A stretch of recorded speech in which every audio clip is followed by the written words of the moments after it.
Moi, je voudrais peut-être effacer le mythe de l'entrepreneur né. Pour moi, l'entrepreneuriat, c'est un métier, c'est de la mise en œuvre opérationnelle, c'est du marketing, c'est de la finance, du commercial. Donc, je ne pense pas qu'il y ait des gens qui naissent entrepreneurs et d'autres qui naissent pour être salariés. Donc, je pense que tout le monde, avec une bonne idée, avec un peu de motivation, peut devenir entrepreneur.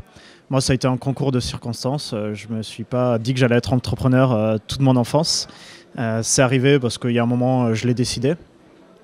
Mais voilà, je ne crois pas qu'on naisse entrepreneur. Mais en tout cas, ce qui est sûr, c'est que quand on est entrepreneur, on n'a plus envie de faire autre chose. Alors, s'il y a un mythe dans l'entrepreneuriat, c'est bien celui du leadership et du charisme.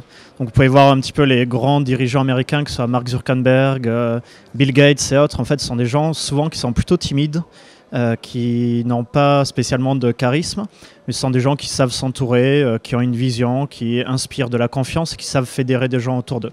Donc voilà, c'est pas un concours de charisme, l'entrepreneuriat.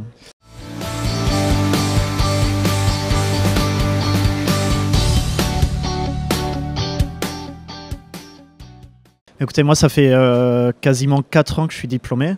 Donc, j'ai vu un petit peu le parcours de mes collègues de promotion. J'ai vu ce qu'ils ont fait pendant 4 ans. Aujourd'hui, je vois les plus belles carrières et mes amis qui sont le plus épanouis professionnellement sont ceux qui ont fait le choix ou bien de l'entrepreneuriat, ou bien d'intégrer une start-up, ou bien d'intégrer une PME ou une entreprise de taille intermédiaire de 300, 500 salariés. C'est là où on peut faire la différence, c'est là où on marque l'entreprise, c'est là où on peut monter des projets, manager des grandes équipes.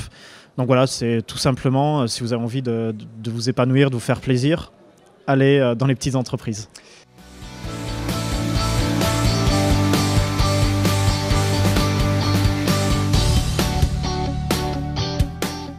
Depuis le début, on a été une entreprise extrêmement ambitieuse. On a toujours voulu avoir une croissance forte. Donc c'est vrai que déjà l'ambition de l'équipe dirigeante, c'est une première source de croissance.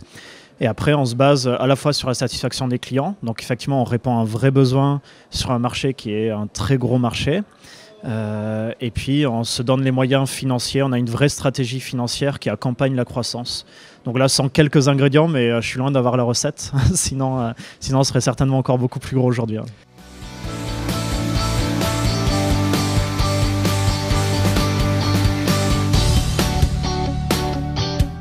Moi, mes souvenirs, c'est certainement au tout début, le premier salarié, le premier stagiaire, les premiers locaux. À l'époque, on mangeait toujours au restaurant universitaire de Centrale.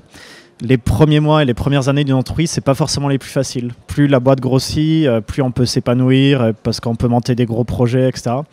Mais les souvenirs les plus forts, effectivement, ça reste les premiers jours et les premières semaines. Ouais.